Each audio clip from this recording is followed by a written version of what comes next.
আটকা যুবক, পুরনো যুবক আব্দুল্লাহ বিন হুযাফা রাদিয়াল্লাহু তাআলা আনহু, তিনি হলেন আমির, তিনি হলেন এই কাফেলার আমির। রোম সম্রাট সে এই খবর পেল। সম্রাট তাও জানতো মুসলমানদের ঈমান বড় মজবুত, মুসলমানদের ঈমান কখনো টলানো যায় না। পাহাড় টলতে পারে কিন্তু ঈমানদারের ঈমান টলানো যায় না। রোম সম্রাট সিদ্ধান্ত নিল, এই 17 জনকে গ্রেপ্তার করে আমার দরবারে নিয়ে আসো, আমি দেখব মুসলমানদের ঈমান কত মজবুত, ঈমান কত মজবুত, আমি একটু পরীক্ষা নিব। গ্রেপ্তার করে তার দরবারে হাজির করা হলো। রোম সম্রাট জিজ্ঞেস করে, তোমাদের ভিতরে আমিরকে? আব্দুল্লাহ বিন হুযাফা 25 বছরের একজন পূর্ণ যুবক, বাহাদুরের মতো তিনি বললেন, আমি আমির, আমি। রোম সম্রাট কয়, তুমি আমার পাশে আসো। তার পাশে চেয়ারে নিয়ে আব্দুল্লাহ বিন হুযাফা রাদিয়াল্লাহু তাআলা আনহুকে বসাইল। সভাসদ যারা পরিষদ, মন্ত্রী পরিষদ ছিল, তারা কয়, কি ব্যাপার? আশ্চর্য, একটা মুসলিম যুবককে সম্রাট তার পাশের চেয়ারে নিয়ে বসে এত সম্মান দেয়, এত ইজ্জত করে, কি ব্যাপারে ঝাপনা, কারণ কি? রোম সম্রাট কয়, এর একটা উদ্দেশ্য আছে, তোমরা একটু পরে উদ্দেশ্য টের পাওয়া। এইবার রোম সম্রাট বলতেছে, যুবক, তোমাকে আমি যদ্দূর সম্মান দিয়েছি তুমি তো দেখছো, তোমাকে আরো সম্মান দিব, আরো ইজ্জত দিব, তোমাকে আমি আরো আরো যা পাওয়ার না তাও তোমাকে দিব। জানোনি আমি হলাম রোম সম্রাট, যদি তুমি আমার কথায় রাজি হও তাহলে আমি অর্ধ রোম সাম্রাজ্যের মালিক তোমাকে বানায় দিব। শুধু তাই নয়, আমার মেয়েটা হলো রোমের সবচেয়ে বড় সুন্দরী, আমার সুন্দরী মেয়েটাকেও তোমার কাছে বিয়ে দেব। এত লোভনীয় দুইটা প্রস্তাব আব্দুল্লাহ বিন হুযাফা রাদিয়াল্লাহু তাআলা আনহু আমার মায়ার নবীর হাতে গড়া সাহাবীর সামনে পেশ করলো।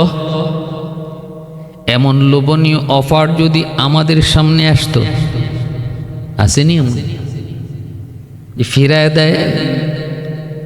আব্দুল্লাহ বিন হুযাফা রাদিয়াল্লাহু তাআলা আনহু বললেন, উদ্দেশ্য বলো, উদ্দেশ্য বলো, কেন অর্ধ রাজ্য আমাকে দিতে চাও?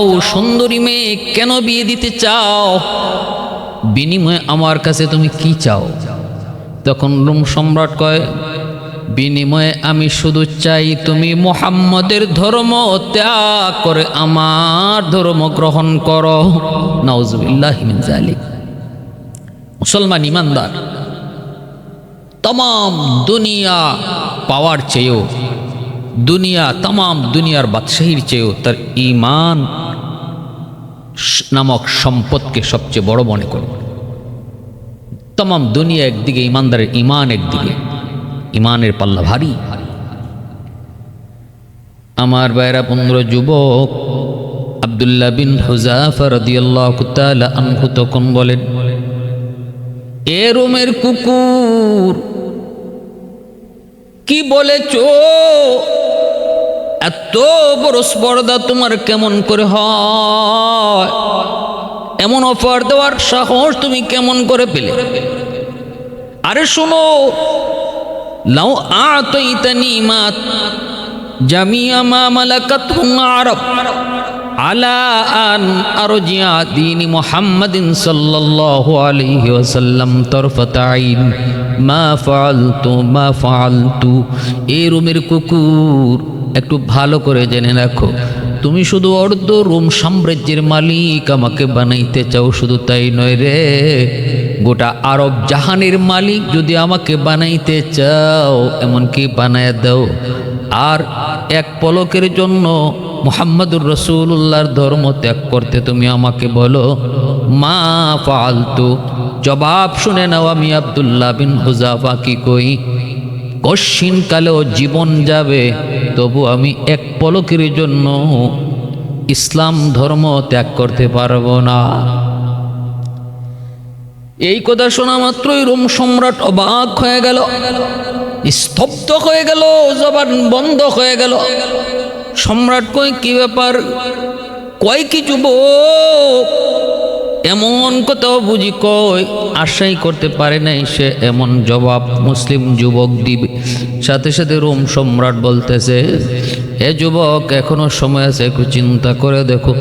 আব্দুল্লাহ বিন হুযাফা কয় সর্বোচ্চ ফাইনাল চিন্তা করে জবাব দিয়েছি, ফাইনাল সিদ্ধান্ত আমি তোমাকে শোনায় দিয়েছি। এইবার রোম সম্রাট তার মন্ত্রী পরিষদকে বলে, আরে মন্ত্রীর দল একটু তাড়াতাড়ি তোমরা বলো এখন আমি কি করব, এই যুবককে আমি কেমন করে ইসলাম ধর্ম ত্যাগ করাই, কেমন করে তার ইমান থেকে তারে সরাই। সাথে সাথে মন্ত্রীরা বলতেছে, যাব না, এমনি হবে না। মুসলমানের ইমান যতদিন পর্যন্ত মজবুত থাকবে গো, কোনো দিন মুসলমানকে ইমান থেকে সরানো যাবে না, ইসলাম ধর্ম থেকে ত্যাগ করানো যাবে না। ইমান দুর্বল করতে হবে।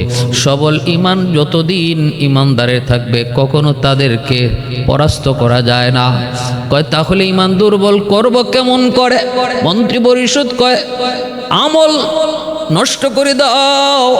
মুসলমানের আমল যতদিন পর্যন্ত সবল থাকবে ততদিন তাদের ইমানও সবল থাকবে। আমল যদি দুর্বল করে দেওয়া যায় তাহলে ইমানও দুর্বল হয়ে যাবে। আমল নষ্ট করার পন্থাকে একটু তোমরা কও। মন্ত্রী পরিষদ কয়েক নম্বর হলো, দেখো তার চরিত্র নষ্ট করা যায় কি না, সুন্দরী কোনো মেয়ের ফাঁদে তারে ফালানো যায় কি না, তাকে দিয়া কোনো সুন্দরী মেয়ের সাথে অপকর্ম করানো যায় কি না। যদি মুসলমান তার চরিত্র নষ্ট হয়ে যায় তবেই তার ইমান দুর্বল হয়। চরিত্র নষ্ট করা ব্যতীত ইমান দুর্বল করা যায় না। ইমান দুর্বল করার জন্য একটা টুপ হলো মুসলমানের ক্যারেক্টার লস করে দেওয়া। এটা সেই দিনের শুধু ষড়যন্ত্র নয় রে যুবক, এই ষড়যন্ত্র আজও পর্যন্ত পৃথিবীতে ইহুদিরা চালায় রাখছে। এজন্য ইহুদিরা মুসলমানদের কাছে তাদের সুন্দরী মেয়েদেরকে সস্তা দামে ছেড়ে দিয়েছে। মুসলমানদের হাতের কাছে সুন্দরী মেয়ে সস্তা দামে ছেড়ে দিয়েছে। মোবাইলে সুন্দরী মেয়ে পাওয়া যায়, কাগজে পত্রে সুন্দরী মেয়ে দেখা যায়। এমনিভাবে মুসলিম রাজ্যে রাজা বাদশাদেরকেও তারা সুন্দরী নারীদের দিয়া তাদের আমল নষ্ট করে ইমান দুর্বল করা পায় তারাই লিপ্ত রয়েছে। ছিল শুধু তা না, আজও এই ষড়যন্ত্র রয়েছে। এইবার কয় তারা দেখো কে এমন সেই সুন্দরী মেয়ে তালাশ করে পাওয়া যায় কিনা। তখন বাদশাহ কয়, রোমের সবচেয়ে সুন্দরী মেয়ে তো আমার মেয়ে, আমার মেয়েকে আমি প্রস্তাব করে দেখবো সে রাজি হয় কিনা। রোমের বাদশাহ তার মেয়েকে যায় বলতেছে, মা পারবানি এমনটা করতে? ওই রুমের ভিতরে একটা যুবক, মুসলিম যুবক, তার চরিত্র নষ্ট করতে যদি পারো তাহলে তুমি বাবার কাজে সহযোগিতা তুমি করলা। মারি তোমার রূপ তো এমন, যে রূপ দেখে কত যুবক পাগল হওয়ার মতো, কত প্রস্তাব, কত আবদার আমার কাছে তোমার জন্য। আমি মনে করি মা তুমি তোমার যতটা ক্রেডিট রয়েছে অর্ধনগ্ন বড় আর নগ্ন বলো, যেভাবে খুশি তুমি কাপড় রাইখা বলো আর কাপড় খুইলা বলো, ওই যুবকের রুমে ঢুইকা যদি তুমি যুবকের চরিত্র নষ্ট করতে পারো তাহলে বাবার উদ্দেশ্য হাসিল হবে। পারবানি? মেয়েটা তখন কয়, হ আমি পারবো, কারণ যেমন বাপ তেমন মেয়ে, যেমন মা বাপ তেমন সন্তান হয়। বাপ মার ক্যারেক্টার যদি ভালো হয় সন্তানের ক্যারেক্টারও ভালো হয়, বাপ মার চরিত্র যদি খারাপ হয় সন্তানের চরিত্র খারাপ হয়। গাছ যেমন হয় ফল তেমন হয়। কাঁঠাল গাছে কখনো আম ধরে না, আম গাছে কখনো কাঁঠাল আসে না, জাম গাছে জামই আসে। নামাজি বাপ মা যদি হয় ছেলে নামাজি হয়, মা যদি বেপরদায় চলে সন্তান বেপরদা শিখে, বাবা যদি সিগারেট খায় সন্তান গাঞ্জা খায়, বাপ মা যদি হারাম খায় সন্তান হারাম করে। এজন্য মনে রাখবা বাপ মা পর্দানিসীন হলে সন্তান পর্দানিসীন হয়। এই মা পর্দা করে চলবে তার সন্তান শিশুকাল থেকেই পর্দা শিখবে। আর যেই মা বেপরদায় চলবে ওই সন্তানগুলো বেপরদা দেখে দেখে বেপরদা শিখবে। বই পুস্তক আর কোরআন হাদিস থেকে যা শিক্ষা করা হয় সেটা কিতাব থেকে, আর দেখে দেখে যেটা শিক্ষা করা হয় এই শিক্ষাটা দিলের ভিতরে বসে যায়। যেমন বাপ তেমন মেয়েকে হে বাবা আমি পারবো। বাবার কথা মতোই সে আব্দুল্লাহ বিন হুযাফা রাদিয়াল্লাহু তাআলা আনহুর ঘরে ঢুকলো। ইন দি মিন টাইম নবীর সাহাবী আব্দুল্লাহ বিন হুযাফা রাদিয়াল্লাহু তাআলা আনহু তিনি নামাজে মগ্ন। মেয়েটা অর্ধনগ্ন হইয়া নিজের শরীরের রূপ লাবণ্য সবকিছু দেখায় সে ঘরের ভিতরে হঠাৎ করে ঢুকলো। ঢুকেই দেখে যুবক নামাজে মগ্ন। মুসলমান নামাজের ভিতরে কোনো দিকে খেয়াল থাকে না। প্রকৃত নামাজের ভিতরে তার ডানে বামে কে আছে সেই খেয়াল করে না। কারণ খাঁটি নামাজে যখন দাঁড়ায় তখন দরবারে এলাহির সাথে তার কথা শুরু হয়। এজন্য রাসূল বলেছেন মুসাল্লি ইউনাজি রব্বা, নামাজ আল্লাহর সাথে কথা কয়। নামাজ আল্লাহর সাথে কথা কয়। হযরত আলী রাদিয়াল্লাহু তাআলা আনহু পায়ের মধ্যে তীর বিঁধে গেল, খোলা সম্ভব হচ্ছে না। ধরতে গেলেই তিনি চিৎকার করে উঠেন। আলী রাদিয়াল্লাহু তাআলা আনহু বলেন তোমরা এমনি আমার তীর খুলতে পারবা না গো, আমি একটু নামাজে দাঁড়াই, নামাজে দাঁড়ানোর পর তোমরা যেভাবে খুশি তীরটা খুলে নিও।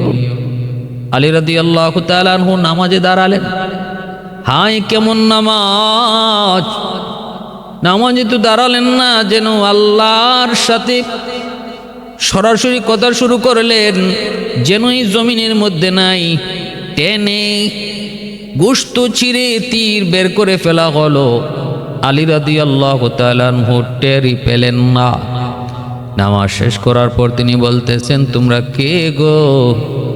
এতক্ষণ আমি নামাজ পড়লাম, তোমরা আমার তীরটা কেন এর ভিতরে খুললা না?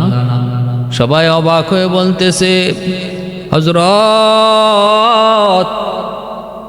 নিজের পায়ের দিকে তাকায় দেখেন তীর আর আপনার পায়ে নাই গো, আমরা তো তীরটা টেনে গোশত ছিঁড়ে বের করে ফেলছি, কিন্তু আপনি টেরই পাইলেন না। হযরত আলী রাদিয়াল্লাহু তাআলা আনহু আল্লাহর শুকরিয়া আদায় করলেন। এ যুবক এজন্য বলি নামাজির মতো নামাজি হও, খাঁটি নামাজি হও। নামাজ শুধু সামাজিকতা রক্ষার্থে নয়, আল্লাহর প্রেম ভালোবাসা নিয়ে নামাজ পড়ো। নামাজ হলো আল্লাহর সাথে প্রেম, নামাজ হলো আল্লাহর সাথে নামাজির ভালোবাসা।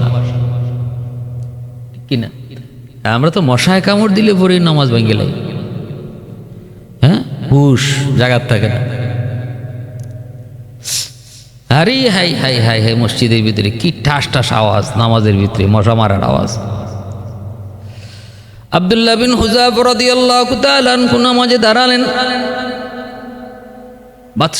রোমের বাদশার মেয়ে ভিতরে ঢুইকা যখন দেখতেছে যুবক নামাজে মগ্ন, এইবার সে কি করবে? ডানে যায়, বামে যায়, সামনে যায়, পিছনে যায়, কিন্তু না, যুবক তো একবারও তার দিকে তাকায় না। এইবার মেয়েটা মনে করলো বুঝছি তুমি তো নামাজ শেষ করার জন্য সালাম ফিরাইবা, ডানে বামে সালাম ফিরানোর পরে তো আমাকে অন্তত দেখবা। এজন্যই নবীর সাহাবীর বাম পাশে একদম কাদের সাথে লেগে বিশ্ব সুন্দরী মেয়েটা কাদের সাথে লেগে বসা রইল, অর্ধনগ্ন হইয়া, কাপড় আসেনি না নাই এমন অবস্থায় পাশেই বৈশা রইল। নিয়ত হলো, খারাপ নিয়ত হলো, তাকাই সালাম ফিরাইতে তো নজরটা পড়বে। আব্দুল্লাহ বিন হুযাফা রাদিয়াল্লাহু তাআলা আনহু যখনই তিনি সালাম ফিরাইয়াই তিনি বুঝতে পারলেন বিপদ, মহাবিপদ। সাথে সাথে আবার তিনি নামাজে দাঁড়ায় গেলেন। यार जिगर नूर नजर अब तो कहा है, यार जिगर नूर नजर अब तो कहा है, दीवाना तेरा हो गया मैं मेरे खबर लो, दीवाना तेरा हो गया मैं मेरे खबर लो। ऐ दोस्तों अगर जाकर नबी जाबत बख्शम, আজাচে আজি দোস্ত বগু ইয়াবাত বখশম। ऐ सल्ली अला आपका फैज़ान रिसालत, जो मिसल हजर था वो खवारिश के रहीना सदक़े में तेरे हो गया हो रहबर उम्मत जो कुफर की जुल्मत से तयक अब्द कमीना जो कुफर की जुल्मत से तयक अब्द कमीना। ভাইরা বন্ধুরা, এবার রোমের বাদশার মেয়ে বিশ্ব সুন্দরী অবাক, মাথা হাত দিয়া মাটিতে বসে গেল। এক কেমন যুবক, আমি এমন এক সুন্দরী, এমন এক রূপ, আমি যেদিকে যাই ওই দিকেই তো যুবক আমার দিকে তাকায় থাকে। কত যুবকের মাথা নষ্ট আমার রূপের সামনে, কিন্তু এ কেমন যুবক, একে মানুষ নাকি পাথর গো, একে মানুষ নাকি ফেরেশতা? মেয়েটা এবার বের হয়ে গেল, বাদশাহ কেউ মারে, উদ্দেশ্য হাসিল হয়েছে। মেয়েটা মুখ বাঁকা করে বলতেছে, বাবা দ্বিতীয়বার আমাকে আর পাঠাইবার চেষ্টা করো না। কার কাছে পাঠাইছো? সে তো মানুষ নয়, ফেরেশতা। বাবা গো, আবার যদি আমাকে তুমি তার কাছে পাঠাও তাহলে মনে হয় আমি তোমার ধর্ম ছাইরা ওই যুবকের ধর্মই গ্রহণ করে ফেলবো। কি আদর্শ ছিল মুসলমানের, কি আদর্শ ছিল সাহাবায়ে কেরাম। আজকে আমরা ইহুদিদের জালে সবাই বন্দী হয়ে আছি। ইহুদিরা সুন্দরী নারীদের জাল ছিটায়া, সুন্দরী নারীদের লোভনীয় অফার দিয়া রাজা থেকে প্রজা পর্যন্ত মুসলিম আরব বিশ্বের রাজারা সব জালে বন্দী, ইহুদি নারীদের চক্রান্তের জালে বন্দী। যাবা কোথায়? আর সাহাবায়ে কেরামকে কোনো চক্রান্তি তারা আটকাইতে পারে নাই। তাদের ঈমান ছিল এত মজবুত, যার কারণে আজকে আমরা মুসলমানদের অন্তরে ভয়, মুসলিম রাজা বাদশাদের অন্তরে ভয়, মরণের ভয়। কারণ মরলে পরে তো জান্নাত মিলতো না। যে মানুষটা জানে আমি মরলে পরে জান্নাতি হব, তার ইয়াকিন থাকবে, সে মরণ ভয় পায় না। আর যে জানে মরলে আমার খবর আছে, এ ওই মরণরে ভয় পায়, এই মরণরে ডরায়। এই জন্য আমেরিকার পা চাটে, অমুক তমুকের পা চাটে। ভাইরা বন্ধুরা, এজন্য বলতেছি যুবক,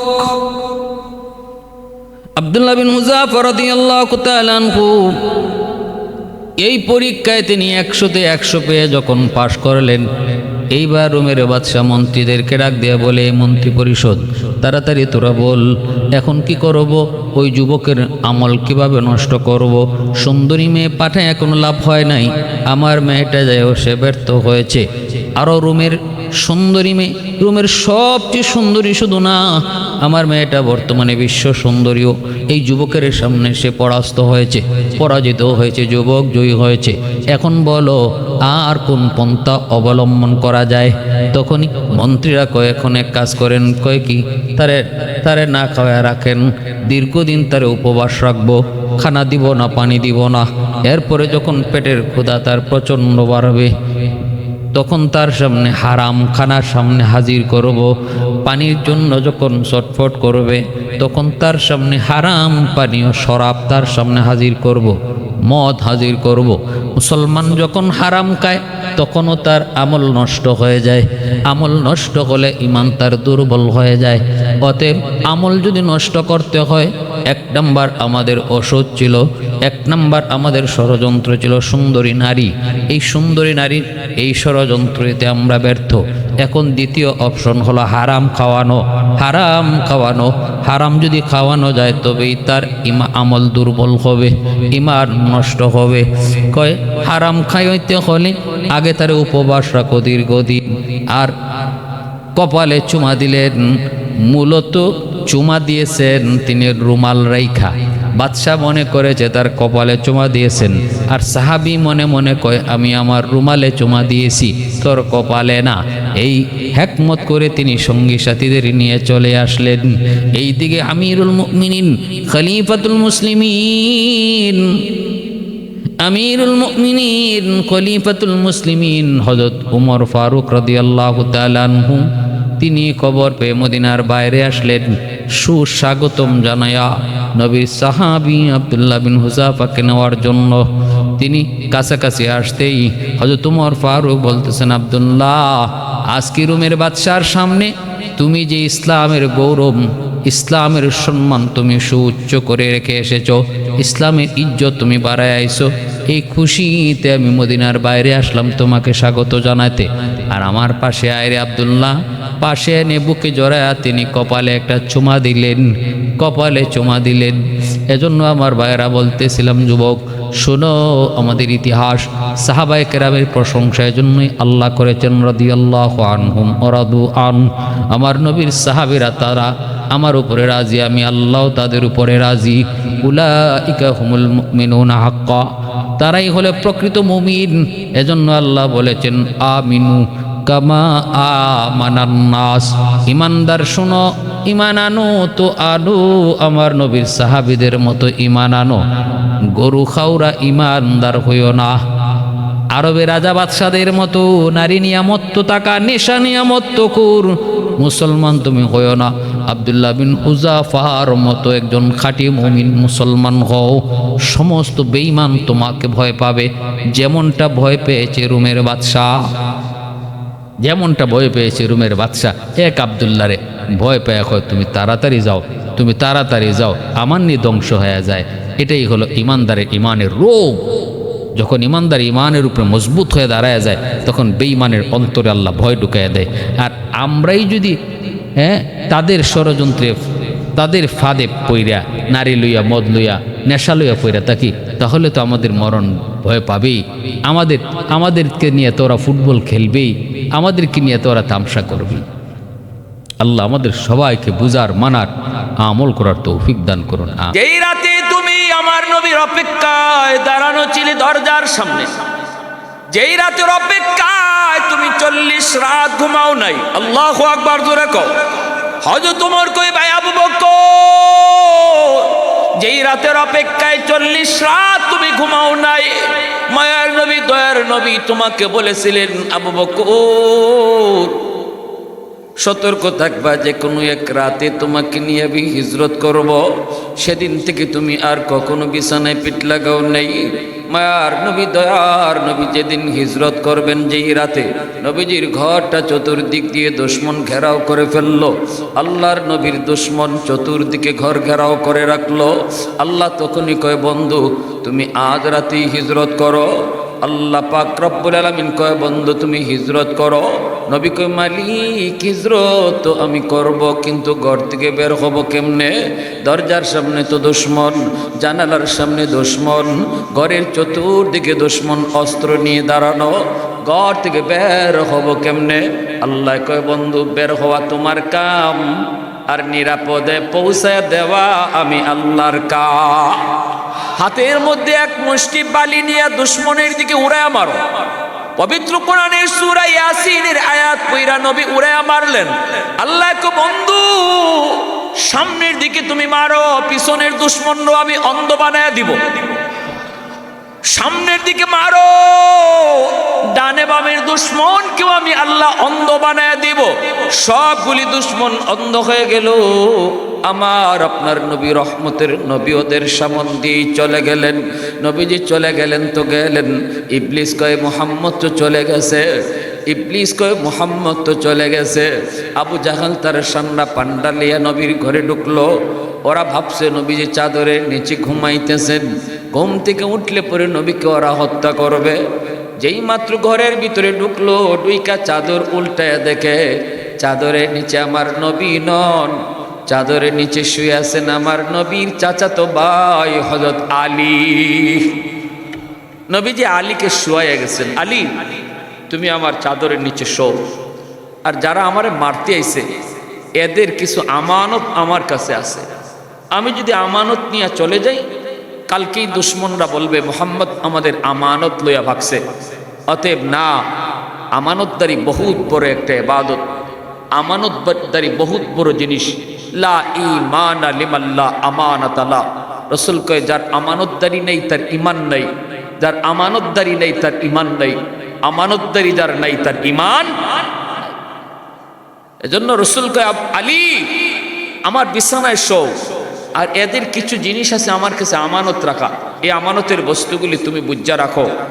এই যে এটা আবু জাহেলের, এটা উতবার, এটা অমুকটার, ওটা অমুকটার। রাসূল সাল্লাল্লাহু আলাইহি ওয়াসাল্লাম সব তালিকা হযরত আলীকে বুঝাইয়া দিয়া যারা নবীরে মারতে আইছে এদের মূল্যবান জিনিসই নবীর কাছে আমানত রাখা।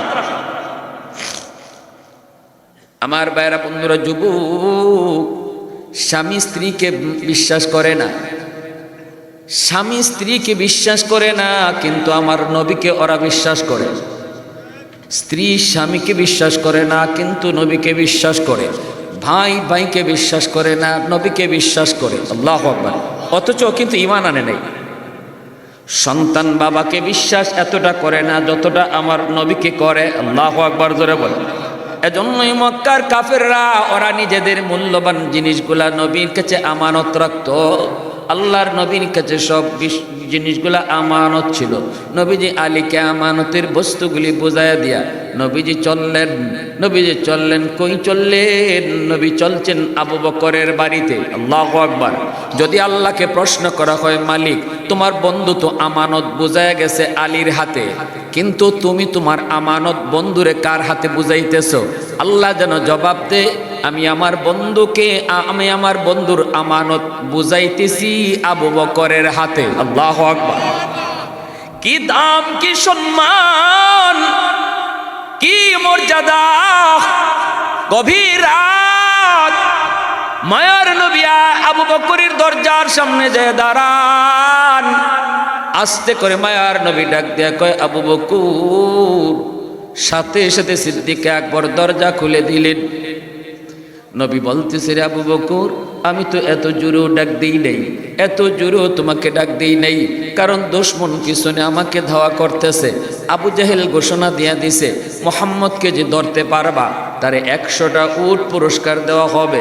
চতুর্দিকে দুশমন ছড়িয়ে পড়ল নবীকে ধরার জন্য। 100 উটের লোভে সবাই যার যার মতো পাগলের মতো দৌড়ায়। এইদিকে মায়ের নবী আবু বকর সিদ্দিকের দরজার সামনে আইসা ডাক দেয়, আবু বকর। সাথে সাথে সিদ্দিক দরজা খুলে দেয়। নবী বলতেছে, আবু বকর, এত গভীর রাত, সমস্ত মানুষজন ঘুমায় আছে, পাকপাকালি ঘুমায় আছে, নারী শিশু ঘুমায় আছে, সমস্ত মানুষ ঘুমের সাগরে বিভোর। এই গভীর রাতে তুমি এত তাড়াতাড়ি কেমন করে দরজা খুলে চুরে? কেমন করে এত তাড়াতাড়ি দরজা খুলছো? সিদ্দিক তখন চোখের পানি মুছে আর কই, নবী গো, যেদিন আপনি বলেছিলেন আবু বকর তুমি সতর্কতাই গো, ওই দিন থেকে নিয়ে আজ পর্যন্ত 40টা রাত আমি আবু বকর বিছানায় পিঠ লাগাই নাই। দরজার সামনে দাঁড়ায় দাঁড়ায় রাত কাটায় দিছি। কখন জানি আমার নবী এসে ডাক দিবেন। যদি আমি ঘুমায় থাকি দরজা খুলতে দেরি হবে, নবীজির কষ্ট হবে, এজন্য আমি ঘুমাই নাই। দরজার পাশে দাঁড়ায় দাঁড়ায় আপনার অপেক্ষা করেছি। আজকে রাত লয়া 40 রাত। আল্লাহু আকবার। হযরত ওমর সিদ্দিক আকবরকে বলতেছেন, ভাই আবু বকর। ওমরের চোখ দিয়ে পানি পড়ে আর ওমর কান্দের, কই ভাই আবু বকর রে, নেকি আমার কম না বেশি আমি কিছুই জানতে চাই না, আমি কিছু বুঝতেও চাই না, আমি কোনো তর্কেও যেতে চাই না। ভাই আবু বকর, শুধু ওই রাতের নেকিটা তুমি আমাকে দাও, আমি ওমর আমার জিন্দিগির নেকি তোমাকে দিয়ে দেব। নবীকে নিয়ে তুমি রওনা দিয়ে দিছো ওই যে গারে সুর, যেই গারে সুরটা হলো পাহাড়ের উপরে একটা গুহা। ওই গুহার মধ্যে নবীকে নিয়ে তুমি আশ্রয় নিয়েছো। গুহার উঠতে গেলে পাহাড় বেয়ে বেয়ে উঠতে হয়। পাহাড়ের নিচে যে তুমি নবীকে বলেছো, ওগো দয়ার নবী, মায়ার নবী, এই পাহাড় বেয়ে বেয়ে উঠতে আপনার বড় কষ্ট হবে, আপনি পাহাড় বেয়ে উঠতে পারবেন না, উঠলেও আপনার কষ্ট হবে। ইয়া রাসূলুল্লাহ, আমি আবু বকরের পিঠে উঠেন। আল্লাহু আকবার জোরে বলেন। সেদিন তুমি আমার মায়ার নবীকে নিজের পিঠে উঠাইছো, পিঠে উঠাইয়া পাহাড় পায়া পায়া সেই গুহায় যায় পড়ছো। সেই গুহার মুখে যে নবীকে আগে ঢুকতে দাও নাই, আমার নবীর গুহার মুখে দাঁড় করে তুমি বলছো, নবী গো আপনি একটু দাঁড়ান, আপনি আগে গুহায় ঢুকেন না গো নবী। যদি আপনি আগে ঢুকেন, গুহার ভিতরে যদি কোনো জীব জানোয়ার থাকে, আপনার যদি ক্ষতি করে ফেলে, গোটা উম্মত হালাক হয়ে যাবে। আর আমি আবু বকর আগে ঢুকবো, আমার যদি কোনো ক্ষতি হয় উম্মতের তেমন ক্ষতি হবে না। এজন্য আপনি এই গুহার মুখে একটু দাঁড়ান। নবীকে গুহার মুখে দাঁড় করাইয়া তুমি নিজে যে গুহার ভিতরে ঢুকছো, ছোট ছোট গর্ত, যেই গর্ত থেকে সাপ বের হওয়ার সম্ভাবনা রয়েছে, সবগুলি গর্তের মুখ তুমি পাগড়ি ছিঁড়ে ছিঁড়ে বন্ধ করেছ। একটা গর্তের মুখ বন্ধ করা সম্ভব হয় নাই, এতটুকু কাপড় তোমার কাছে ছিল না, নিজের পা দিয়া ওই গর্তের মুখটা তুমি আটকায় রাখছো। এরপরে আমার দয়ার নবীরে তুমি ডাক দিয়ে কইছো, নবী গো এবার ভিতরে ঢুকেন। আমার নবী ভিতরে ঢুকলে পরে তুমি নবীরে বলতেছো, ইয়া রাসূলুল্লাহ কষ্ট হয়েছে গো নবী, এইবার আপনি আমার উরুতে একটু ঘুমান, একটু বিশ্রাম নেন। আমার রহমতের নবী দু জাহানের বাদশারে তুমি তোমার উরাতে ঘুম পাড়ায় দিছো, অথচ সেদিন ঘুমের প্রয়োজন ছিল তোমার বেশি, কারণ 40টা রাত তুমি ঘুমাও নাই। জোরে কোন সুবহানাল্লাহ। দু জাহানের বাদশাহ তোমার উরুতে ঘুমাইতেছে আবু বকর, নবীজির চেহারা তুমি নয়ন জুড়ে দেখো, এত কাছে থেকে আমার নবীর এত লম্বা টাইম আর কেউ দেখতে পারে নাই। নিজের উরুতে নবীর ঘুম পাড়াইছো, কে? দু জাহানের বাদশাহ। কে তোমার উরুতে ঘুমায়? দু জাহানের বাদশাহ ঘুমায়। কার চেহারার দিকে তুমি তাকায় রইছো? দু জাহানের বাদশার দিকে, যেই চেহারাটা আল্লাহ পাক কুদরতি নিজের হাত দিয়া বন্ধুর মর্জি মতো বানাইছে। আল্লাহু আকবার জোরে বলেন। ওগো আবু বকর, ওই দিন আমার নবীকে তুমি নয়ন জুড়ে জুড়ে দেখছো, নিজে ঘুমাও নাই, নবীরে তুমি ঘুম পাড়াইছো।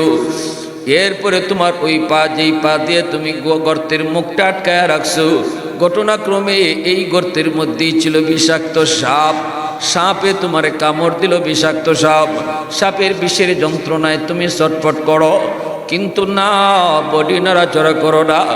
দাঁতে দাঁতে কামড় দিয়ে তুমি হজম করেছো, তবু বডি নড়াচড়া করো না, কারণ নড়াচড়া করলে আমার মায়ার নবীর ঘুম ভেঙে যাবে।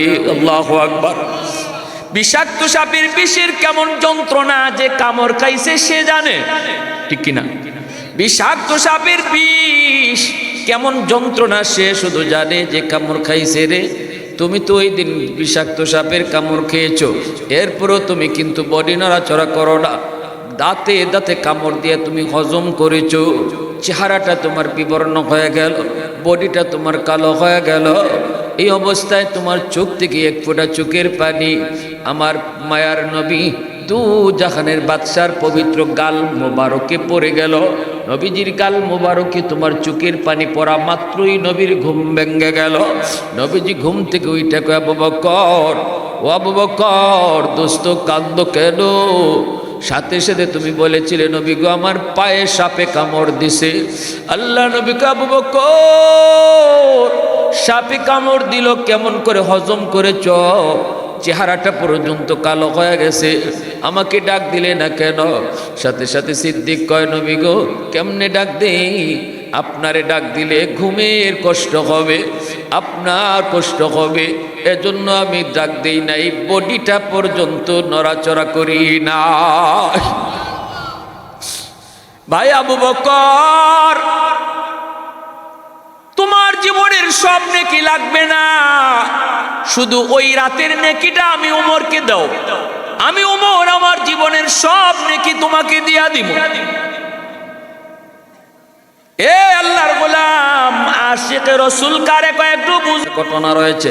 আলী রাদিয়াল্লাহু তাআলা আনহু তাবুক যুদ্ধ থেকে নবীকে নিয়ে তিনি ফিরতেছেন। ওই অবস্থায় নবীজি বলতেছেন, আলী আমি বড় টায়ার্ড, আমি বড় ক্লান্ত, আমি তোমার উরুতে একটু ঘুমাবো। হযরত আলী নবীকে উরুতে ঘুম পাড়ায় দিয়েছেন। আলীর উরাতে নবী ঘুমাইতেছেন। এই অবস্থায় আলীর আসরের নামাজ পড়েন নাই। আলী মনে মনে ভাবতেছেন হয়তো নবী কিছুক্ষণ পরেই ঘুম থেকে উঠে যাবেন, তখন আমি আসরের নামাজটা পড়ে নিব। কিন্তু নারে যুবক, নবীজির ঘুম লেগে গেল। আল্লাহর নবী আর ঘুম ভাঙল না। এইদিকে সূর্য লাল হয়ে যাইতেছে, সূর্য ডুবে যাবে, আলীর আসরের নামাজ কাজা হয়ে যাবে। আলী এবার তার মনে বলতেছে, আলীর মন তুই একটু বল, তোর নামাজ কাজা হয়ে যাবে নাকি নবীর ঘুম ভাঙ্গাবি? যদি নবীর ঘুম না ভাঙ্গাও সূর্য ডুবে যাবে, আসরের নামাজ তোমার কাজা হয়ে যাবে। বলো তুমি কোনটা করবে? আলীর মন কয় না রে আলিম বসুর, আমার নবীর ঘুম ভাঙ্গাবি না। যেই নবীর উসিলায় আল্লাহ পাক কায়নাত সৃষ্টি করেছে, যেই নবীর উসিলায় আল্লাহ পাক নামাজ তোমারে আমারে দিছে, এই নবীর ঘুম ভাঙ্গায় না। প্রয়োজনে নামাজ কাজা হয়ে যাক। আল্লাহু আকবার জোরে কর। আমার নবীর ঘুম আলী ভাঙ্গাইলেন না, সূর্য ডুবে গেল, নবীজির ঘুম ভাঙলো। এইবার নবী তাকায় দেখেন আলীর চেহারা বিবর্ণ। আলী চেহারা এমন কেন? এত পেরেশানি কেন? পেরেশানি তো হবেই। মুমিন মুসলমান ইমানদার অন্তরে ইমান আসেনি না নাই? এর আলামত হলো মাল ইমান ইয়া রাসূলুল্লাহ। ইদা সাররাতকা হাসানাতুকা ওয়া ইদা সাআতকা সাইয়্যাতুকা ফাআনতা মুমিন। নবী কয় গুনাহ করার পর অথবা গুনাহ হয়ে যাওয়ার পর যদি কার চেহারার মধ্যে পেরেশানির ভাব তৈরি হয়, অন্তরের ভিতরে তার পেরেশানির ভাব তৈরি হয়, আল্লাহর নবী বলেন বোঝা গেল তার ঈমান আছে, ঈমান আছে, ঈমান আছে। গুনাহ হয়ে যাওয়ার পর যদি অন্তরে পেরেশানি লাগে, হায় রে আমার ঘুমের কারণে ফজরের নামাজটা পড়তে পারলাম না, এতটুকু অনুতপ্ত যদি কার দিলের ভিতরে আসে, রসুল কয়ে তার ঈমান আছে, ঈমান আছে, ঈমান আছে। আর যদি গুনাহ হওয়ার পর দিলের ভিতরে কোনো অনুতাপ অনুশোচনা না আসে, রসুল কয়ে ঈমান নাই, ঈমান নাই, ঈমান নাই। আলীর চেহারাটা তো বিমর্ষ, আলীর চেহারার মধ্যে পেরেশানি হবেই তো, কারণ আসরের নামাজ তো কাজা হয়ে গেল, সূর্য তো ডুবে গেল। নবী বলতেছে আলী রে বল কি হয়েছে একটু বল। আলী কয় নবী গো আসরের নামাজ পড়তে পারি নাই, সূর্য ডুবে গেছে, নামাজ তো কাজা হয়ে গেছে। নবী কয় আলী রে কেন আমাকে তুমি ডাক দিলা না? আলী কয় নবী গো ডাক কেমনে দিব? ডাক দিলে আপনার ঘুম ভাঙবে, কষ্ট হবে, এজন্য আমি আপনারে ডাক দেই নেই। বলা মাত্রই নবীজি হাত উঠায় দিছে, আল্লাহ ও সূর্যের মালিক, আজ আমার আলী তোমার বন্ধুর আরামের জন্য তার নামাজ কাজা হয়েছে, নিজের ইচ্ছায় করে নাই। আল্লাহু আকবার। অতএব আমি হাত উঠাইলাম মালিক, আমার হাত উপরে থাকতে থাকতে তুমি তোমার ডুবন্ত সূর্য আবার আকাশে উঠায় দাও।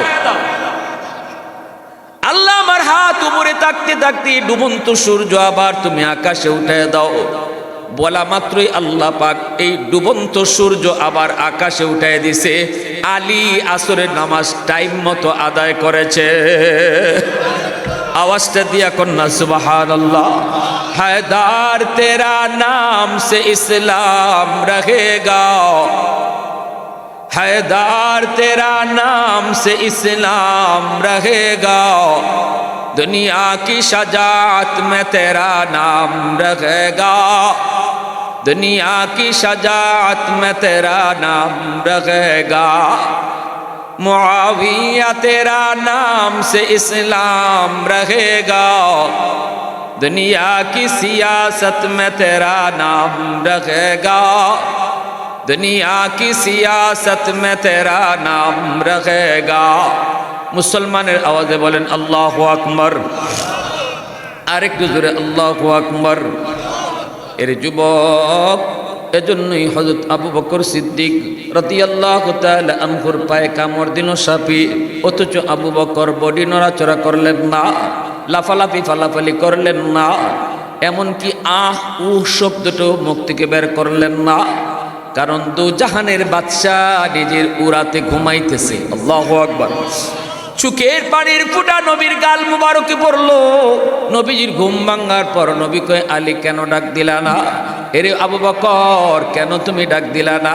কই না গো নবী ডাক দিই নাই, ঘুম ভাঙলে কষ্ট হবে। নবীজি এইবার তার পবিত্র লব মুবারক আঙ্গুলি নিয়া ওই জায়গায় লাগায় দেওয়া মাত্রই সাথে সাথে বিষাক্ত সাপের বিষ পানি করে দিলেন কে? একটু জোরে আওয়াজ দিয়া বলেন কে? নবীজির লবের মধ্যে আল্লাহ পাক কি পরিমাণ অ্যান্টিবায়োটিক রেখে দিয়েছেন, লাগানো মাত্রই আল্লাহ পাকের পক্ষ থেকে বিষাক্ত সাপের বিষ পানি হয়ে গেল।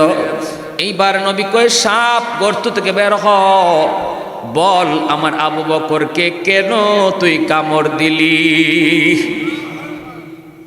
গর্তের ভিতর থেকে সাপ বের হয়েছে। আল্লাহর পক্ষ থেকে সাপের জবান খুলে দেওয়া হলো। এটা আল্লাহ পারেনি না পারে না? এই ক্ষমতা আল্লাহর আসেনি না নাই? মানুষের জবান আল্লাহ কেড়ে নিতে পারে কি পারে না? সাপের জবান, গাছের জবান, মাটির জবান আল্লাহ দিতে পারে কি পারে না? সাপের জবান আল্লাহ খুলে দিলেন। এইবার সাপটায় জবান খুইলা ডাক দিয়া কয়, নবী গো, মাপ চাই, আমি আপনার আবু বকরকে ইচ্ছা করে কামড় দেই নাই।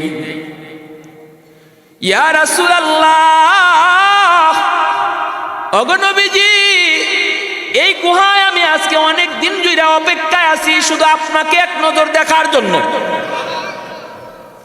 আমার বাড়ি কিন্তু গুহা না, আমি বসবাস করতাম ওই যে দেখা যায় খেজুর বাগান, ওই খেজুর বাগানে আমি থাকতাম।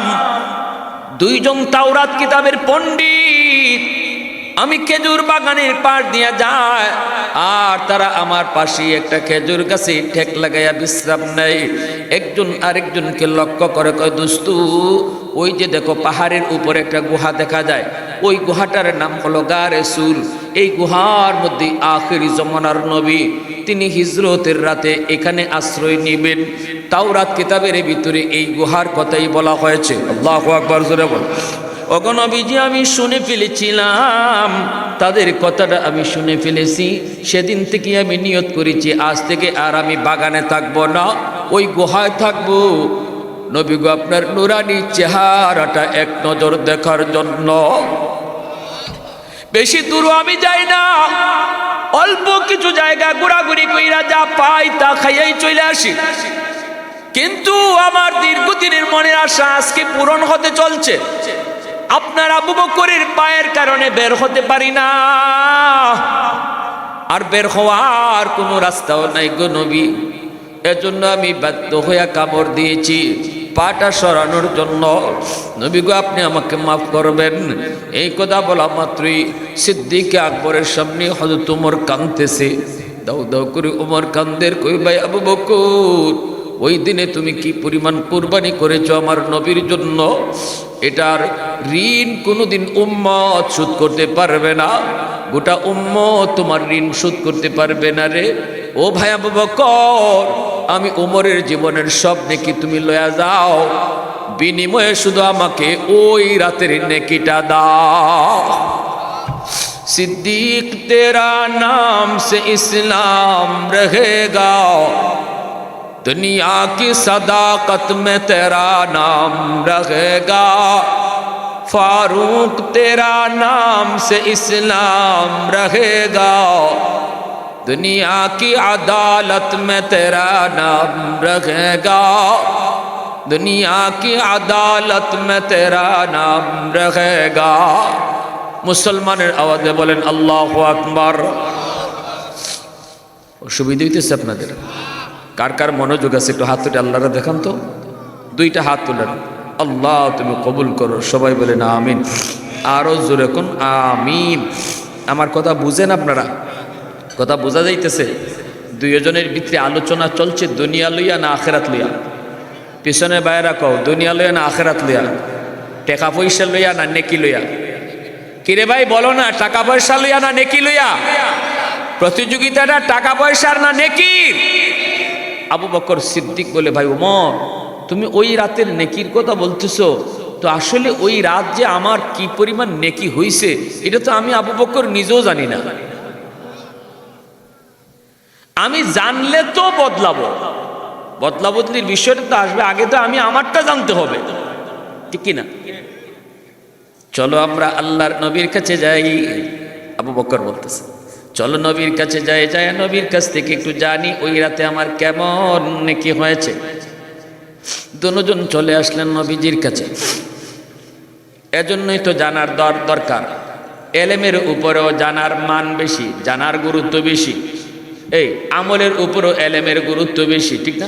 আগে তো আপনি জানবেন, তারপরে আমল করবেন, ঠিক কিনা? এজন্যই তো এলেম দরকার, এজন্যই তো মাদ্রাসা দরকার। এজন্যই তো সন্তানকে আলেম বানানো দরকার, এজন্যই তো নিজের বাইটারে আলেম বানানো দরকার। আমরা উলামায়ে কেরাম ওয়াজ করি, 1 ঘন্টা ওয়াজ করব, ওয়াজটা শোনার পর আপনি চলে যাবেন, গেট থেকে বের হলেই ওয়াজ নাই, ওয়াজ সব মাঠেই শেষ। ঘরে গেলে পরে বিবির কাছে কিছুই বলতে পারবেন না। কিন্তু যদি একটা সন্তানকে আপনি হাফেজ বানান, আলেম বানান, ওই সন্তানের উসিলায় আল্লাহ পুরা ঘরটাকে হেদায়েতের প্রতি নিয়ে আসে। মা যদি আগে নামাজ না পড়তো, ছেলেটার কারণে নামাজ পড়ে। মা যদি আগে পর্দা না করতো, ছেলেটার কারণে পর্দার ভিতরে চলে আসে। বোনটা যদি আগে বেপর্দায় কলেজে যাইতো, ভাইটা যদি মাদ্রাসায় পড়ে, ভাইয়ের উসিলায় বোনটা পর্দা করে। আওয়াজ নাই, আপনাদের কোনো আওয়াজ নাই। তো হু হা করলে তো আমার একটু কথা কইতে সুবিধা লাগবে ভাই। মানুষ তো আলহামদুলিল্লাহ কম না, আপনারা একটু সাপোর্ট দিবেন। এই যে হাতে পায়ে কাম করে কেডা 8বার সময়, হাতে না পায়ে কাজ করতেছে, পা হাতে কেন নড়ে? যদি আপনি প্রশ্ন করেন, এই বেটা তোর কি কাম, তুই কেন লাগে এই নাচানাচি করো? কাজের কাজ করতেছে পা, হাতে কইব আমি যদি না নড়ি পা হাঁটতেই পারবে না। কোনো মানুষ এভাবে হাতটারে সোজা রেখে কতক্ষণ হাঁটতে পারবেন? সোজা হাতটারে নাড়াইবেন না আপনি। যখন আপনি রাগ করছেন যে তোর তো কোনো কাম নাই, তুই লড়ো কেন, তুই এত নাচানাচি করে কর, হাতে আমি সোজা খাড়াই দিয়েছে, আপনি হাঁটেন তো আধা ঘন্টা, পারবেন?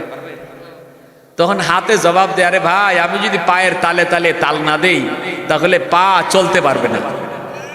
হাত নড়ে আর কয় ভাই তুই সামনে আগা, আমি আসি তোর সাথে, ঠিক না? হাতে নড়ে আর কয় তুমি সামনে আগাও, আমি সাথে আছি। আমরাও এমনই, আমারে আপনি চালাইতেছেন, কাম করতেছি আমি, কিন্তু আপনারা যদি হাতের কাম না করেন আমারও চলতো না। কথাটা বুঝে আসছে? সিলোটি মানুষ তো আমি, সিলোটি মাঝে মাঝে আইতে পারে, না আইলে আপনারা হইবা, আমি ভালো করে বুঝাই দিব। আমার মাত বুঝুননি আপনারা, না বুঝলে মাত বাহ হইলি বা হুজুর আপনার মাত তো বুঝি না। আলহামদুলিল্লাহ, মনোযোগ কার কার আছে হাত উঠে একটু আবার আল্লাহরা দেখান। আল্লাহ কবুল করে, হুজুর এখন আমিন, আর হুজুর এখন আমিন। তো ওই যে উলামায়ে কেরামের কাম হইল কি, আপনারে কইয়া যাওয়া, আপনারে বুঝাইয়া যাওয়া। এবার কেউ মানলে মানেন, না মানলে নাই, আমাদের কাম ফিটাইয়া আপনারা নামাজ পড়ানো না। উলামায়ে কেরামের কাম সুদ করে পিটাইয়া সুদের ব্যবসা ছাড়ানো না। আলেম ওলামার দায়িত্ব হলো ওমা আলাইনা ইল্লাল বালাগ, আমার দায়িত্ব শুধু পৌঁছায় দেওয়া। কিন্তু পুরাপুরি হেদায়েতের উপরে একটা ঘর যদি আনতে হয়, তাহলে আমার ওয়াদের ফলাফল তখনই প্রকাশ পাবে যখন এখান থেকে কোনো একজন বাবা সিদ্ধান্ত নিয়ে যাবে যে আমার ছেলেটাকে আমি আলেম বানাবো। আমার ওয়াজের পুরা সার্থকতা আসবে, আমার বয়ানের পুরা সার্থকতা আসবে যদি একজন বাবা নিয়ত করে আমার সন্তানটাকে হাফেজ বানাবো। কারণ ওই হাফেজের উসিলায়, ওই ছাত্রটার উসিলায় আল্লাহ গোটা পরিবারটাকে আল্লাহ পাক জান্নাতের পথে নিয়ে আসবে। ঠিক কিনা ভাই? কষ্ট পাইছেন কোথায়? হ্যাঁ, আপনি গাড়িতে যাবেন, আপনি ঢাকা, গাড়িতে উঠছেন আপনি রাজশাহী বা না, আর ঢাকা, রাজশাহী এদিকে, ঢাকা। আচ্ছা আচ্ছা ঠিক আছে, আমি তো আপনাদের এলাকায় নতুন আসছি, দিক হারাইলেছি। দিক হারাইবার কথাই, বিভিন্ন নতুন জায়গায় গেলে যেদিকে যখন জিগাই ভাই পশ্চিম কোন দিকে, এমন দিকে কয়া দেয় আমার কাছে মনে হয় যে পূব দিকে আমি নামাজ পড়তেছি, মানে মিলাইতেই পারি না হিসাব। আমি বারবার ভাই আপনার পশ্চিম দিক জিগাইতেছি, কিবলা কোন দিকে, কই এইদিকে। ও আল্লাহ, অন দেখা যায় আমার দিলে মানে না, এরপরও এলাকার মানুষের কথা তো মানতে হইব, ঠিক না? তো এইরকম নতুন এলাকায় গেলে দিক কিরকম হারায়। তো রাজশাহী হইল এইদিকে আর ঢাকা হলো এইদিকে। আপনি যাবেন ঢাকায়, গাড়িতে উঠছেন রাজশাহী, সুন্দর করে বুঝেন কথাটা। একজন মানুষে যায় কইছে ভাই কই যাবেন? আপনি কইছেন ঢাকা যাবো। হায় হায় হায়, আপনি তো গাড়ি ভুল করছেন ভাই, এটা তো রাজশাহীর গাড়ি, আপনি গাড়ি থেকে নামেন, ঢাকার গাড়িতে উঠেন। বুদ্ধিমান মানুষ যারা, তারা গাড়ি বদলাবে, ভুল হতেই পারে, ঠিক না? ভুল হওয়াটা অস্বাভাবিক না, ভুল হতেই পারে। বুদ্ধিমান সে মনে করবে হ্যাঁ আমি তো ভুল করে ফেলছি, সাথে সাথে গাড়ি বদলাবে। আর যে ঠেডা ঠেডা, আপনার এলাকায় ঠেডা কয় কিনা জানি না, কি কয়?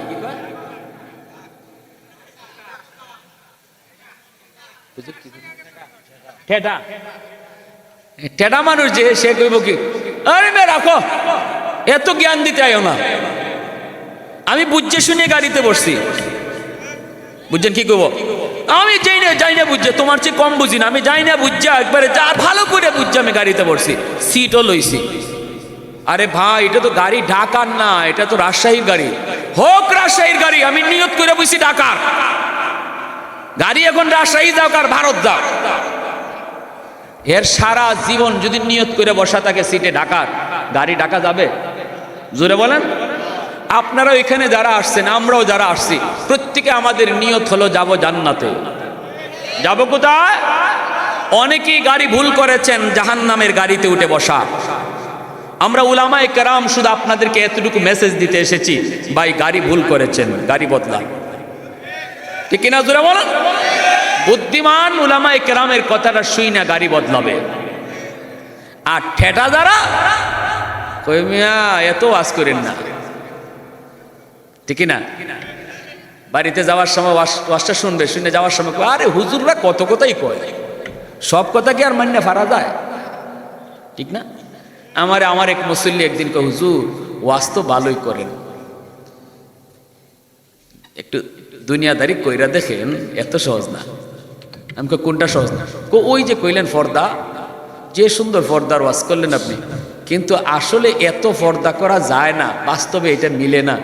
আমি বললাম আচ্ছা, যেটা ফারা যায় না এটা আল্লাহ কখনো আদেশ করে? জোরে কোন? একজনেও যদি ফারে, বোঝা গেল কাজটা সম্ভব। আল্লাহ যত আদেশ করেছে সব মানুষের পক্ষে সম্ভব, এজন্যই আল্লাহ আদেশ করেছে। ঠিক কিনা জোরে বলেন। আমাদের কথা শুনে কিছু মানুষ গাড়ি বদলাবে, এই ওয়াজটার মধ্যে এসে নিয়ত করবে, আল্লাহ আল্লাহ তুমি আমাকে একটা আওলাদ দিছো, আল্লাহ নিয়ত করলাম মালিক হাফেজ বানাবো, আলেম বানাবো, নিয়ত করবে, সার্থক। সে গাড়ি বদলায় ফেললো। কেউ নিয়ত করবে, আল্লাহ তওবা করলাম, আর জীবনে ভুল করব না, আল্লাহ তওবা করেছি, আর জীবনে সুদ খাবো না, সুদের ব্যবসা করব না, আল্লাহ আর নামাজ ছাড়বো না, সে তার গাড়ি বদলাইছে। ঠিক কিনা জোরে বলে। আর যারা বলবে যে না আমি গাড়ি জেনে শুনে বুঝে বইছি, সিট বদলাবো না, নিয়ত আমার জান্নাত, গাড়ি এবার জাহান্নামে যাক। নিয়ত তার কোথায়? জান্নাত, গাড়ি এবার জাহান্নামে যাক, অসুবিধা নেই। এ সারা জীবন গাড়িতে বসে থাকলে জান্নাতে যেতে পারবে? আল্লাহ বলছে, বন্ধু তোমাকে আমি দারোগা বানায়া পাঠাই নাই, লাস্তা আলাইহিম বিমুসাইতির। বন্ধু তুমি শুধু মুবাল্লিগ, দাওয়াত দিয়ে যাবা, কথা বলে যাবা, কে মানবে কে মানবে না সেটা আমার বিষয়। তোমার কাজ ফিটানো না, তোমার কাজ টেনে আনা না, তোমার কাজ চুলো দুইরা নামাজ পড়ানো না, তোমার কাজ পৌঁছায় দেওয়া। কে মানবে কে মানবে না সেটা আমার বিষয় আর তার বিষয়। সে যদি সে নামাজ না পড়া যদি আমি আল্লাহকে বুঝ দিতে পারে, আমার অসুবিধা কি? ঠিক না? আপনারা যদি কেউ সুদ না চাইরা, সুদের ব্যবসা না চাইরা, বিবিরে ফর্দার ভিতরে না রাখিয়া আমার ওয়াজ শোনার পরও আগের মতোই চলেন, আমার কি? আপনি আল্লাহরে বুঝ দিতে পারলে আমার সমস্যা নাই তো। ঠিক কিনা জোরে বলেন। নোটিশ দেয়া লাগাই গেল, জজ সাহেব তোমাকে আগামীকাল ডাকছে, দরজায় লাগাইয়া গেল পিয়ন, আমরা পিয়নের কাম করতে এসেছি, নোটিশ টানায় দিলাম, জজ আপনাকে ডাকছে আগামীকাল। আমার কোনো দোষ নাই, আগামীকাল আপনি জজের ডাকে গেলেও ভালো, না গেলেও ভালো, আমার কি? ঠিক কিনা জোরে কোন? না গিয়া যদি আপনি জজরে বুঝ দিতে পারেন, আমার সমস্যা কি? আমার কোনো সমস্যা নেই। এজন্য ভাইয়েরা আমরা বলতেছিলাম যে কথা উলামায়ে কেরামের কাজ। আজকে আমাদের এই মাহফিলের সার্থকতা হবে এটাই। ওই যে হযরত আবু বকর বলছেন, ভাই ওমর তুমি যে আমাকে নেকি বদলা বদলি করতে পারো, আগে তো জানতে হবে ওই রাতে আমার নেকি কেমন হয়েছে, চলো নবীর কাছে যাই। দুজন আল্লাহর নবীর কাছে চলে আসলেন। দুজন নবীজির সম্পর্কে কি হন? শ্বশুর। দুজন নবীর সম্পর্কে কি হন? এই কথাটা আজকে মুখস্থ বাড়িতে লইয়া যাবেন, নাইলে আমি আর এই সিরাজগঞ্জে আইমু না, আর সিরাজগঞ্জে আইমু না। এই কথাটা যদি অন্তত বাড়িতে নিয়ে যান। আবু বকর সিদ্দিক আর হযরত ওমর দুইজন নবীজির কি? জোরে বলো, জোরে বলো। 4 খলিফার প্রথম 2 খলিফার শ্বশুর, পরের 2 খলিফা জামাই, মনে থাকবো? মনে থাকবো। দুইও শ্বশুর নবীর সামনে হাজির। আল্লাহ নবীকে কি ব্যাপার, দুইজন একসাথে, ঘটনা কি? সালাম দিয়ে কয়া রাসূলুল্লাহ, আসছি আমরা আপনার কাছে একটা জটিল সমস্যা লইয়া। নবীকে কি সমস্যা? কয় দুইজনের জীবনের নেকি বদলা বদলি করতে চাই। কিরে ভাই, এটা আবার কেমন কথা? জীবনের নেকি বদলা বদলি করবো, একজনেরটা আরেকজনের দিব, আরেকজনেরটা আরেকজনরে। আবু বকর সিদ্দিক নবীজির শ্বশুর, আম্মাদান আয়েশা সিদ্দিকা রাদিয়াল্লাহু তাআলা আনহার সাথেও নবীজির মাঝে মাঝে টুকটাক বাজাবাজি হইছে। পবিত্র বিবিগণের সাথে নবীজির বাজাবাজি হইছে। মহব্বত ভালোবাসা কি পরিমাণ ছিল বিবির প্রতি নবীজির। আম্মাদান আয়েশা সিদ্দিকা রাদিয়াল্লাহু তাআলা আনহা বলেন, আমি যদি গ্লাসের পানিটা পান করেছি, নবীজি আমাকে ডাক দিয়ে বলতেন, আয়েশা কিছু পানি রাইখো, আমি খাবো। আল্লাহু আকবার, জোরে করো। আর আমরা যদি বলি বউরে আমারে কিছু পানি দিও, বউ কি করব? পানি কিছু থাকলে ওইটা ফালাই দিব, ঠিক না? ফালাই জুটা পানি আবার কেমনে দেয়? নতুন পানি দিবে। আম্মাজান বলে, নবী আমি যতটুকু পানি রাখলাম এই পানিটাই নবী খাইতেন, কিন্তু শুধু এতটুকুই না, গ্লাসের যে জায়গায় টুট লাগাই আমি পানি পান করেছি, নবীজি ওই জায়গাটাও তিনি ঠার রাখতেন। যেই জায়গায় টুট লাগায়া পানি পান করেছি, নবীজি ওই জায়গায় নিজের টুট লাগায়া পানি পান করতেন, আর আমার দিকে মুস্কি মুস্কি হাসতেন। সুবহানাল্লাহ, জোরে কোন না। আরে মিয়া, ভালোবাসা ভালোবাসা বিয়ার আগে না পরে? ও মা জোয়ান ফুয়াইতে মাতুন্না, বা জোয়ান ফুয়াইতে সিলটি ভাষা, জোয়ান ফুয়াইতে মাতুন্না। ভালোবাসা বিয়ার আগে না পরে? এ যুবক রাখো, ভালোবাসা বিয়ার আগে না পরে? আগে যেটা এটা ভালোবাসা না, এটা জ্বালা, এটা খালি কান্দায়। আর বিয়ার পরের ভালোবাসায় শুধু হাসায়, ঠিক কিনা? জোরে কও। এটা হালাল, এর ভিতরে আরাম, এর ভিতরে মজা। আমার রসুল কি ভালোবাসাটা বাসছেন, এই ভালোবাসার মধ্যে মাঝে মাঝে টুকটাক বাজাবাজি হইছে না? হইছে না? বাজাবাজি হইছে। এর অর্থ এই না বউর সাথে খালি ভালোবাসা সারা জীবন থাকবো, মান অভিমান হবে না। না হবে। মান অভিমানের অর্থ এই না যখনই আমি বউর উপরে রাগ করব তখন তারে বাংলা গাইল দিব, এটা না। বউর প্রতি যখন রাগ করব তখন তারে মারবো, এটা না। বউর প্রতি যখন একটু বাজাবাজি হবে এর অর্থ এই না যে তারে 1 তালাক 2 তালাক 3 তালাক 10 তালাক 14 তালাক, তোর মাও তালাক, তোর নানিও তালাক, গোষ্ঠী সহ তালাক। আসেনি না নাই? এরপরে হুজুরের কাছে দৌড়, হুজুর বাউ করে দেন, হুশ আসিল না আমার। এর কি আসিল না? হুশ আসিল না। কি করছো? রাগের মাথায় দিয়ে দিছি।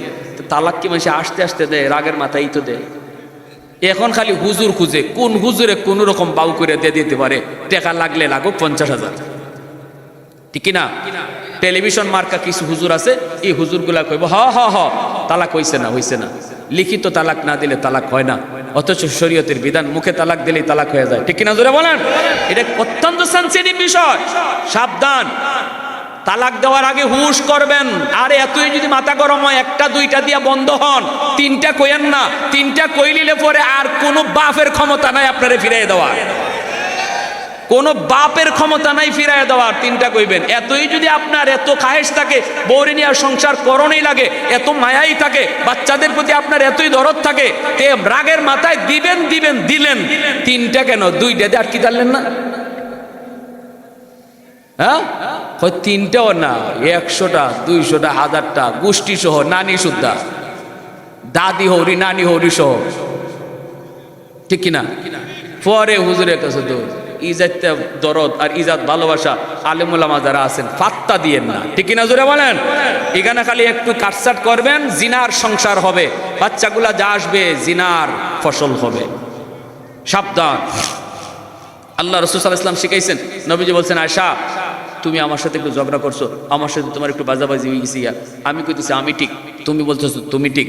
এখন কেটা যে ঠিক এটা কেটা কইতো? চলো বিচারক আনি। আম্মাদান কয় আনেন, বিচার আনে, বিচারক আনেন। রাসূল কয় কারে আনতাম কও না, তুমি কও না বিচারক কারে আনতাম। ওই দেখেন কেমনে সংসারের বাজাবাজি মিটাইতে হয়, রাসূল শিখাইতেছেন। আমার আপনার কাম তো এটা না, আমার আপনার কাম অ্যাকশন নিজে নিজেই নেওয়া। আল্লাহ রসুল কয় বিচারক আনি, তুমি বলো কারে আনি? আম্মাজান কয় আপনি আনেন, যারে খুশি আপনি আনেন, কারণ মাথা তো একটু গরম, এই অবস্থায় তো দুইজনে হিট, ঠিক কিনা? আমার রসুল কিন্তু শান্ত, আম্মাজান মাথাটা একটু হিট। তো এই অবস্থায় রসুল বলতেছেন আয়সা তোমার আব্বারে আনি। আম্মাজানের আব্বা কেডা? আর কিন্তু সিরাজগঞ্জ আইতাম না। আম্মাজানের আব্বা কেডা? আবু বকর সিদ্দিক, নবীজির মায়ার সাহাবী, ঠিক না? নবীজি কইছেন আয়সা তোমার আব্বারে বিচারক আনি। এই অবস্থায় কোনো মেয়ে কি কোনোদিন নারাজ হইব? দুই হাত তুললে কইব আমি রাজি আছি, ঠিক না? এক হাত না, দুই হাত তুললে কইব, কারণ উদ্দেশ্যে আমার আব্বা আইলে তো বিচার আমার পক্ষেই হইব, ঠিক না? তো আল্লাহ রসুল কইতে তোমার আব্বারে আনি। আম্মাজান কই ঠিক আছে, আব্বারে আনেন। রসুল ডাকছেন আবু বকর আসো। আবু বকর সিদ্দিক আসলেন। নবী বলতেছেন আবু বকর বিচার করা লাগবে, তোমার বিচার। নবী গো কার বিচার? কয় আমার সাথে আয়েশার একটু বাজাবাজি হয়েছে, তোমার মেয়ের। আবু বকর সিদ্দিক তো চুপ হয়ে গেছে, কই কি আমার মেয়ে আমার রসুলের সাথে বেয়াদবি করে নিছে। আল্লাহ রসুলকে আবু বকর বিচার তুমি করবা। আয়েশা তুমি কও তুমি আগে স্টেটমেন্ট দিবা নাকি আমি আগে দিব? বিচার করার আগে দুই পক্ষের কথা শুনতে হবে, ঠিক না? না খালি এক পক্ষের? সিরাজগঞ্জে কি এক পক্ষের বিচার, এক পক্ষের মাত্র না দুই পক্ষের? পক্ষ বিপক্ষ দুনো পক্ষের কথা শুনতে হয়। নবীজি বলে আয়েশা তুমি আগে বলবা না আমি আগে বলবো? আম্মাজান বলতেছে আপনি আগে বলেন, তবে যা বলবেন সত্য কইেন। লাগাই দিছে পেস। কথাটা হইছে, এটা হইলো রাগের মাথায় কথা, ঠিক না? সময় মাথাটা তো একটু হিট, আপনি কন, তবে যা কইবার। কথাটা এত ভারী, এত হিট, নবীজি হজম করে ফেলছেন, কিন্তু আবু বকর সিদ্দিক হজম করতে পারেন নাই। সিদ্দিক আকবরী হজম করতে পারেন নাই, মেয়ের কথাটা হজম করতে পারেন নাই। আবু বকর সিদ্দিক গুসায় চেহারা লাল হয়ে গেল, বডিটা ফুলে গেল, হাতটা বেরিয়ে আসলো। মনে মনে কইতেছে মেয়ে তুই কইলি কি, মা তুই কইলি কি? আমার নবী জীবনে কোনোদিন মিথ্যা বলেন নাই, এই সার্টিফিকেট আবু জাহেলাও দিছে, ঠিক না? জোরে কও। মক্কার কাফিররা এই সার্টিফিকেট দিয়েছে, আর তুই কিনা কইলি আমার রসুল যেন আজকে সত্য বলে, কইলি কি? এই কথা বইলি সিদ্দিক এমন জুড়ে মেয়েকে একটা চর মারলেন বিচার পরে। বিচার এমন জুড়ে একটা চর মারলেন গালের মধ্যে, আম্মাজান চর খাইয়া গুইরে গুইরে গুইরে গুইরে মাটিতে পড়ে গেলেন। পইরা দৌড় দিয়ে নবীর পিছনে আইসা আশ্রয় নিয়ে বলতেছেন ইয়া রাসূলুল্লাহ আমারে বাঁচান। আল্লাহ নবী আস্তে করে আম্মাজানকে এইভাবে বাঁচায় নিলেন। বাঁচায় নবী যে হাত দিয়া কয় আবু বকর দাঁড়াও, যেখানে আসো এখানে দাঁড়াও, এ আবু বকর দাঁড়াও। নবীর চেহারা লাল হয়ে গেছে। বিচার করতে আনছি, তোমারে মারতে আনি নাই। আল্লাহু আকবার, জোরে বল। নবী কয় বিচার করতে আনছি, মারতে আনি নাই। মারছো কেন? হাত উঠাইছো কেন? আমি আপনি হইলে কি কইতাম? মারেন, আরো ফিটান, আরো ফিটা দেন, ঠিক না? নি আমরা তো সুযোগ নিতাম। আল্লাহ রসুল আবু বকর হাত উঠাইছো কেন? বিচার করতে এনেছি। মারছো কেন? মারার জন্য তোমাকে আনি নাই, তোমার বিচার লাগবে না, তুমি বের হও। আল্লাহ নবী সিদ্দিক আকবরকে ঘর থেকে বের করে দিলেন ধমক দিয়া। সিদ্দিক আকবর তিনি ঘরের বাহিরে চলে আসলেন। এইবার আম্মাজান নবীর পিছনে দেয় ভয়ে কাঁপতেছেন, বাপের ডরে কাঁপতেছেন। বাপে একটা দিছে, আরেকটা দেওয়ার লাগে রেডি হচ্ছিল, পিছনে এসে কাঁপতেছে। নবীজি এইভাবে ঘুরছেন, ঘুরে নবী মুচকি হাসি দেখে আয়েশা কি খবর? আয়েশা কি খবর? ডাকমনি আবার কে? ইয়া রাসূলুল্লাহ আমার ভুল হয়েছে নবী, আমি দোষ করছি, মাফ করে দেন। এখন দুইজনে হাসতেছে। দুইজনে হাসির আওয়াজ শুনে আবু বকর সিদ্দিক আবার ঘরের ভিতরে ঢুকছে। ঢুকে সিদ্দিকও হাসতেছে। আবু বকর হাসিয়া কই এটা কেমন জাতের বিচার বুঝলাম না। আনলেন বিচার করার জন্য, এখন দুইজনে হাসেন। নবীজি বুঝাইছেন সংসার জীবন কেমনে চালাইবা, সেই আবু বকর সিদ্দিক আর উমর যখন নবীজির কাছে আসলেন, নবীকে বলতেছেন, ইয়া রাসূলুল্লাহ, নবী গো জীবনের নেকি বদলা বদলি করতে চাই গো নবী। আল্লাহ নবী কই বলো। সিদ্দিক বলে, উমর তার জীবনের সব নেকি আমাকে দিয়ে দিবে, বিনিময়ে আমার জীবনের সব নেকি চায় না, আমার জীবনের এক রাতের নেকি উমরে চায়। ওগো নবী, আমি নিজেও জানি না ওই রাতের নেকি আমার কি পরিমাণ হয়েছে, এজন্য আপনার কাছে জানতে এসেছি। নবীজি তখন বলেন, সেটা কোন রাতের কথা? উমর বলতেছে, বলো। সিদ্দিক বলি, ইয়া রাসূলুল্লাহ, সেই রাতটা হলো যেই রাতে আমি আপনার সাথে হিজরত করেছিলাম গো নবী। ওই হিজরতের রাতের নেকিটা উমর নিতে চায়, বিনিময়ে আমাকে জীবনের নেকি সব দিতে চায়। আল্লাহ নবী কয়, আবু বকর, বদলা বদলি করবা কি করবা না, পাল্টা পাল্টি করবা কি করবা না, আমি কিছু বলবো না, কারণ তোমরা দুজনই আমার শ্বশুর। কে ঠকবা আর কে জিতবা আমি কোনো সিদ্ধান্ত দিব না, তবে যেটা জানতে চেয়েছো সেটা আমি বলতে পারবো। ওই রাতে তোমার কি পরিমাণ নেকি হয়েছে সেটা যদি তুমি জানতে চাও, তাহলে শোনো রে আবু বকর, তোমার ওই এক রাতের নেকি যদি এক পাল্লায় রাখা হয়, আর উমর সহ গোটা উম্মতের নেকি যদি এক পাল্লায় রাখা হয়, তবুও তোমার এক রাতের নেকির পাল্লা ভারী হয়ে যাবে। মুসলমানের আওয়াজে সুবহানাল্লাহ, আরো জোরে আল্লাহু আকবার। মুসলমানের আওয়াজে আল্লাহু আকবার। এজন্য বলি, জানার এত দাম, এত দাম। আবু বকর কই, ভাই উমর, আমি বদলাইতে রাজি না, এত নেকি যেখানে আমি জানতাম না। এজন্য বলি, যুবক সন্তানটারে যদি আলেম বানাও, সে তো আল্লাহর কোরআন জানবে, কোন কাজে নেকি বেশি, কোন কাজে গুনাহ বেশি আমার সন্তান জানবে। মা ঘরের ভিতরে মা সন্তানের কারণে দিনদার হবে, কিয়ামতের ময়দানে আল্লাহ পাক নূরের মুকুট লইয়া দাঁড়ায় থাকবে, নূরের মুকুট লইয়া আল্লাহ দাঁড়ায় থাকবে, আর বলবে, কই মা, কই বাবা। নবীর মা নবীর বাবা ঈশা কইব, আল্লাহ আমি অমুক নবীর আম্মা, অমুক নবীর আব্বা। আল্লাহ বলবেন, আমি কোন নবীর মাকে বাবাকে খুঁজি না।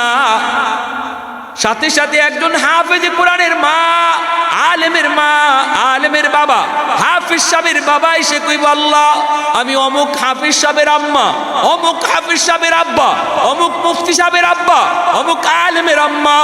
আল্লাহ বলবেন, আমি তো তোমাদেরকে খুঁজতেছি। মান ক্বারাআল কুরআন ওয়া আমিলা বিমা ফীহি উলবিসা ওয়ালিদাহু তাজান ইয়াউমাল কিয়ামাহ দাউহু আহসানু মিন দাউইশ শামস। এজন্য ভাইরা বন্ধুরা, আল্লাহ পাক ওই দিন হাফেজে কোরআনের মা বাবার মাথায় আল্লাহ নিজের হাতে পাগড়ি পরাবে। আজকে যেই সন্তানগুলার মাথায় আপনারা পাগড়ি পরাইছেন, পাগড়ি পরাইছে দুনিয়ার মানুষ, আর এই বাচ্চাগুলার বাপ মার মাথায় পাগড়ি পরাইবেন আল্লাহ নিজের হাতে। আল্লাহর হাতে পাগড়ি পরার ইচ্ছা কার কার আছে? একটু হাত উঠে আল্লাহকে দেখাও, দুই হাত উঠে দেখাও। আল্লাহ তুমি কবুল করো, জোরে বলি আমিন, আরো জোরে বলো আমিন। দুনিয়া তো আপনার সন্তান, সন্তানের কারণে মানুষজন আপনারে ডাকতো হাফেজ সাহেবের আব্বা, ও মুফতি সাহেবের আব্বা, ও মাওলানা সাহেবের আব্বা, ও মুহাদ্দিস সাহেবের আব্বা। হাসরের মাঠে আল্লাহ আপনার নাম ধরে ডাক দিবে না, আল্লাহ ডাক দিবে, ও মুফতি সাহেবের আব্বা। আল্লাহু আকবার। জোরে কোন একখান হাদিস কইমু, এই হাদিসটা শুনলে আপনারা বুঝবা কি কইছে রসুল, রসুল কি সুসংবাদ দিয়া গেছে। মনোযোগ আছে কার কার? একটু দেখান হাত উঠে। আল্লাহ কবুল করো, জোরে কোন আমিন। মুসাফির হিসাবে আমি হাদিসটা শোনাইবার আগে আপনাদের কাছে একটা আবদার। আমার নবীর বাগান, এটা মাদ্রাসা, এই নবীর বাগানে দিল খুল্লা আল্লাহ যেন আপনার আওলাদ থেকে হাফেজ আলেম কবুল করে, এই নিয়তে একজন ভাই হিম্মত করে বলেন, হুজুর ইনশাআল্লাহ আমি এই মাদ্রাসায় 10,000 টাকা দিব। আল্লাহ যেন দানের উসিলায় আল্লাহ আমার আওলাদ থেকে একজন কোরআনের হাফেজ কবুল করে, আল্লাহ যেন আমার বংশ থেকে একজন আলেম মুফতি মুহাদ্দিস কবুল করে। একজন ভাই হিম্মত করে বলেন মাশাআল্লাহ। কি নাম? কি নাম? নামটা বলেন।